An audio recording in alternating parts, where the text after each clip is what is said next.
The Sony Xperia XA1 Ultra is the rare device that's actually worthy of its name.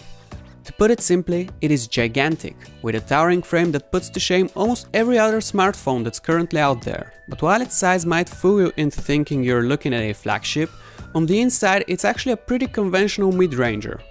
Visually, it's a classic Sony design, complete with the standard taut vertical bezels. A couple of less than ideal choices, however, such as the unsightly seams around its edges, as well as the black bars next to the screen's sides, somewhat diminish the overall effect.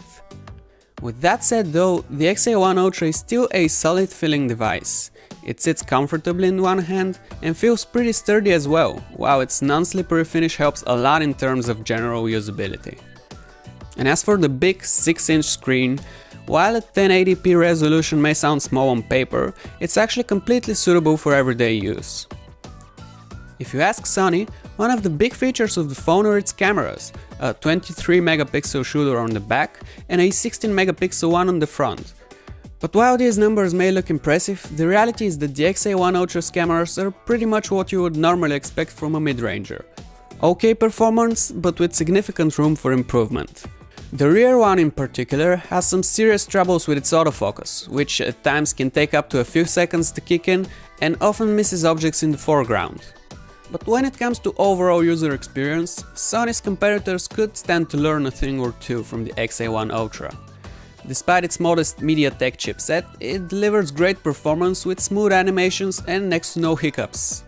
Its software also has a couple of tricks up its sleeve that feel specially designed for its large form factor.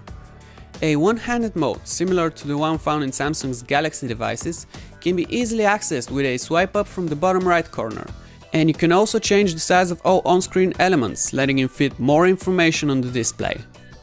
And last but not least, the Ultra, as it turns out, is a bit of a battery champ, despite its huge screen and relatively small battery capacity. It can comfortably last you more than a day of moderate usage, which is a breath of fresh air in a market oversaturated with big devices and small battery lives. All in all, the XA1 Ultra is a pretty decent phone, though its absolutely huge size makes it a bit hard to recommend to most people. Still, if you know exactly what you're getting into by buying such a big device, and also don't expect much beyond the average mid-ranger's capabilities, you really can't go wrong with this phone.